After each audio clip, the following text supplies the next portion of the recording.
And there is That's All Right by Kenny Loggins. I already messed up the song title. It's I'm All Right by Kenny Loggins from the hit movie Caddyshack, which perfectly leads into what this podcast is about. This podcast is the Clubhouse Podcast, brought to you by the Liberty Sports Network, headed by me and Ben. So you get your special own podcast with just us talking about everything golf. We'll be talking about the PGA Tour, golf lessons in Ben's corner, and we'll also have Ben's thoughts on different courses he's played, different clubs that he's used, Ben's thoughts on everything. So we got Ben's corner, Ben's thoughts, Ben's everything. So we're happy to be bringing you this podcast to you. And if it means anything, this is the first ever podcast we're recording for the Liberty Sports Network. So we would like to thank you guys in advance for coming along on this journey with us. Now, that leads us straight into, that takes all the business stuff out of it. Let's just go straight into it. PGA Tour, Farmers Insurance Open is finishing up today. In first place is Zalatoris. The American is in first with 14 under par, but he is tied with the Australian, Jason Day, who is at 14 under par as well. Ben, what are your thoughts so far? Well, first of all, we have to examine the course that they're playing today. That's Torrey Pines, a U.S. Open course that's been played in the past. It's super difficult. It is, by the way, a municipal course, one of the nicest municipal courses in the world. When you think of a municipal course, you know, you think of your public course that you can get on for $20 and they don't really maintenance well. This is one of the most beautiful courses in the world, but also one of the trickiest. So credit to these golfers shooting these low scores. 14 under par is really good on this course. Zalatoris is super young. He's so good. I love Will Zalatoris. He's going to be a phenom for the years to come. And speaking of phenoms, Jason Day has been out of the golf scene for a while, you know, winning-wise. Mm-hmm. He used to be such a demon on the golf course. And it's great to see him back, you know, back to his glory days, shooting 14 under par. I would watch out for him. But taking a look at the leaderboard as well, you've got Jon Rahm, major champion right here at 13 under par. You got to watch out for him. He's one of the best, if not the best golfer in the world. Sungjae Im, also a very good golfer. He's at 12 under par. And, of course, Justin Thomas, also at 12 under par. So this is basically an anyone can win event. It's super close. I would say 1 through 8 are within 3 strokes of each other. So, again, it's anyone's game. Yeah, to build off of that, you skipped over one person. In my opinion, one of the best young golfers from England coming onto the scene is Aaron Ray. He is from Wolverhampton. He is 26 and he's ranked 70th in the nation. I mean, in the PGA Tour. But yet he's playing up there with Ram, Im, Day, and Zalatoris. And he's only 26. So that means he's just breaking out into this golf scene. And I can be surprised that he might be able to come into this top 2, basically, and try to get a win here. He golfed a 4 under par in the third round. He tied with Im in his third round score, but he's only 3 strokes behind Zalatoris in his third round. However, it's just going to be a fantastic end to this wonderful championship here. But by the way, just speaking off of Ray, you know, he's 70th in the golf rankings. The top 125 secure their PGA Tour card for the next year. That means they're a member of the PGA Tour. They can play in those tournaments. Other than that, if you're below that cut line, you need to win an event, because if you win an event, you secure your card for the next couple years.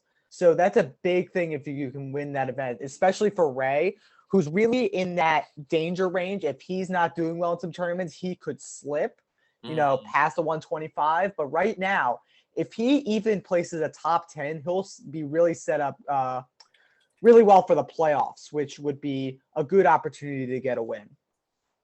Yeah, totally agree. These couple of championships in Opens coming up right now are going to be important to some of the younger golfers in the tour, because I believe that it will be key to them to just try to stay up, because in the PGA Tour, obviously, you'll have a couple of the older golfers moving on at some point. Mickelson will move on at some point. McIlroy's getting up there in age too. He kind of jumped, like same with Jason Day. He hasn't really done much recently. It's the PGA Tour is about to go through a revelation. I'm bringing in an outside sport here, NASCAR. NASCAR had all these greats in these past couple years: Darren Hart Jr., Casey Kane, Jeff Gordon, and Chase Edwards all retire, and you're having to see all these younger kids finally break onto the scene in such a historic sport, same as golf. You always expect that these older players are going to be there forever, but unfortunately, that's not the case. And at some Well, point, you'll have all these younger players come in. well, I think you've done a good job scaring the fans there, Mitchell. But I will say, golfers don't move on that fast, and even you have an eligibility for the PGA Tour Champions Tour, which is the senior tour, when you're 50 years old. So even though if you decide at 50, I don't want to be playing on the main tour anymore, you could still be playing on the PGA Tour's Champions Tour, which hosts a lot of great talent. I mean, Bernard Langer, John Daly, Jim Furyk, they all play there. Vijay Singh. But most golfers, tend to play at the PGA Tour level till, 50 or 55. I mean, Tiger's even up there. I don't know if we're going to see him on the main card again after that horrific car crash, but I think there's a good chance we could see him play on the Champions Tour like Mickelson every once in a while. So I don't think a lot of these golfers are going to be gone too soon. I suspect another 5 to 10 years before we see them gone. Yeah, like when I was saying, like they're going to move on, I'm not saying they're going to totally leave golf in the dust. They're going to stay on the golf scene. It's just a fact they won't be able at some point to stay on these main cards of the PGA Tour, and they'll move on to the Senior Tour or the Championship. Right. That perfectly transitions into our next portion. Ben, you're an avid golfer. Would you like to talk to us about your best courses you've ever golfed on? Yeah, so just a little bit of background because I know this is our first episode. I've been golfing since I was 7 years old. I was a varsity high school golfer for 1 year. I wasn't too great. I was like left bench, but I did at least make the team and played in a couple matches. I played for Garnet Valley High School in PA, which is a very good golfing high school in Pennsylvania. So it was an honor to make the team, and I love playing golf. It's been my true pastime, and I've played a lot of great courses, but I wanted to narrow some down today. So the best course, in my opinion, I've ever played, we'll get to that in a little bit. I gave you some suspense there. I'm going to say I'll go down my top 5. I think number 5, I really liked Grand Cypress's course down in Orlando, Florida. It was a stop for the LPGA Tour once upon a time. They played the LPGA Tour Championship, not on the course I played, but they combined two front 9 courses. They combined 2 9-hole courses into a main course. There's a lot of construction going on when I played, but I loved Grand Cypress's atmosphere. It was super easy to play. I shot an 89 there, which is to this day my best score. I love playing Grand Cypress. It was so warm. The fairways were really wide, really well maintenance. I loved, playing Grand Cypress over there. And I'm thinking I'm going to stay in the Orlando area. For my next course, I loved playing Falcons Fire. I think Falcons Fire was a top-notch course in Orlando. They had a little bit of trouble with flooding that day because it rained really hard the last night. But it was just a super nice course to play. It looked like a typical Florida course where there's palm trees everywhere. There's like the bayous. I love this the scenery there.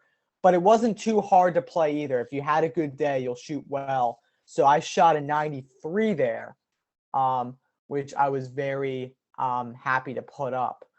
I'm going to say number 3, I'm going to still stick with Florida. It's going to be the old course at Broken Sound, which I will be playing again in just a matter of weeks when I head over there. It's my pop-ups course. They host a senior tour event every year. It's called the Timber Tech Championship. It used to be called the Allianz Championship. Boca Raton Championship, and so on and so forth. But this year they played the Charles Schwab playoffs, which is like the PGA Tour playoffs for the Champions Tour. The past winners have been Bernard Langer. John Daly played on that course. This year, Jim Furyk did. They were at the top of the leaderboard. Great course, really well maintenance. Great driving range. I love the facilities there. And it was just very wide and just luscious and beautiful, full of nature, full of water. I loved it. Number 2, I'm going to move on to Delaware.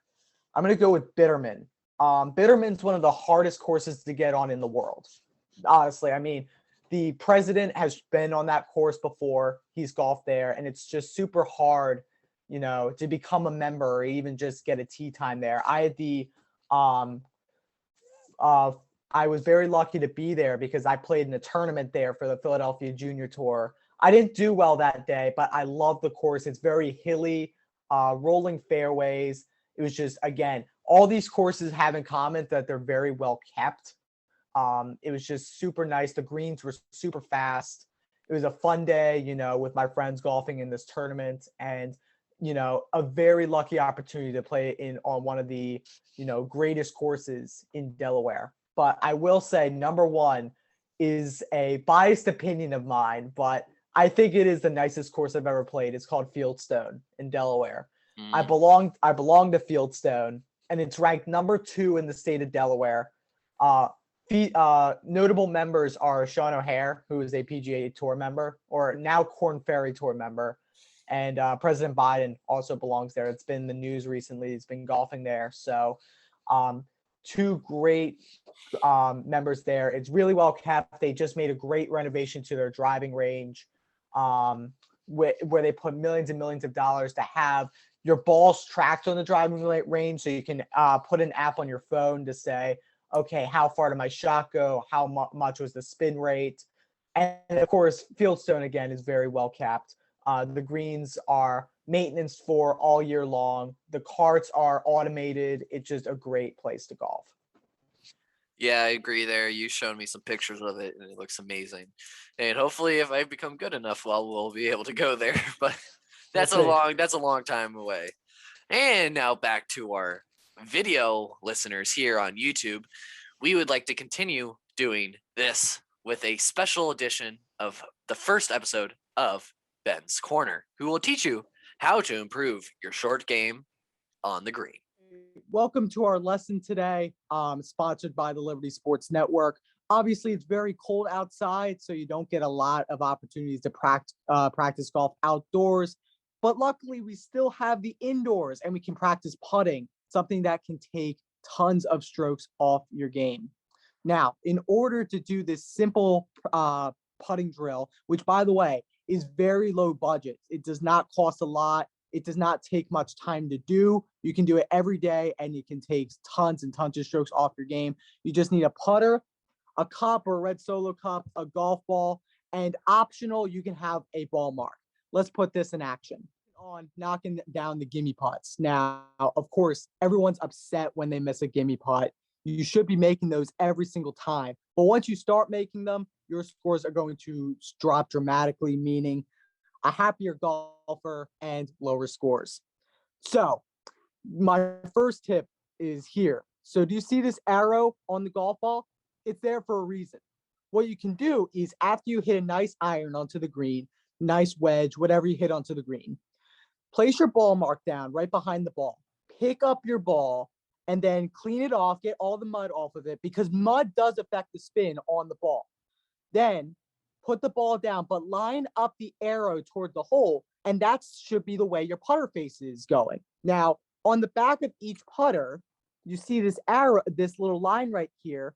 You should be lining up that putter, that line, to the ball. And you should be striking it there every single time. You don't need to aim much past the hole. I mean, at all. I think the furthest you need to aim width-wise is just to the edge of the hole in those gimme putts. So you should be knocking them down every single time if you're just hitting them square on the putter. Now, let me do a little demonstration of this. All right, so obviously we got your cup here. Just put your ball, 2-3 feet to the hole. Just start off with the give me the start, and you should just be striking it right on the putter, and you want that ball to go right to the back of the cup, for example. If you follow all these steps, you can see that you're knocking them in the back of the cup every single time. Again, it will drop strokes from your game. You'll be a happier golfer, and you will impress your friends with this putting drill. Thank you for that wonderful lesson, Ben. And I'll be sure to use that a lot because we all know everybody needs to improve that short game, especially in the winter. Ben, we have unfortunately came to the end of our first ever episode of the Clubhouse Podcast. Do you have any comments to say? No, this was a great first episode. I think next week we're going to play the worst golf courses I've ever played. I think that's going to be – I've played some bad ones. I've played some really bad ones. I could be a little bit of a cheapskate. So you have there's some bad facilities I've played, but I'm looking forward to seeing you all next week.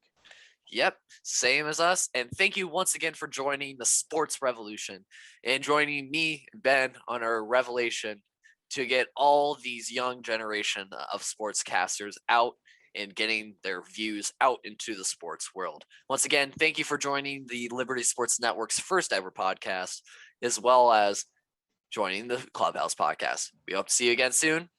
Have a great day.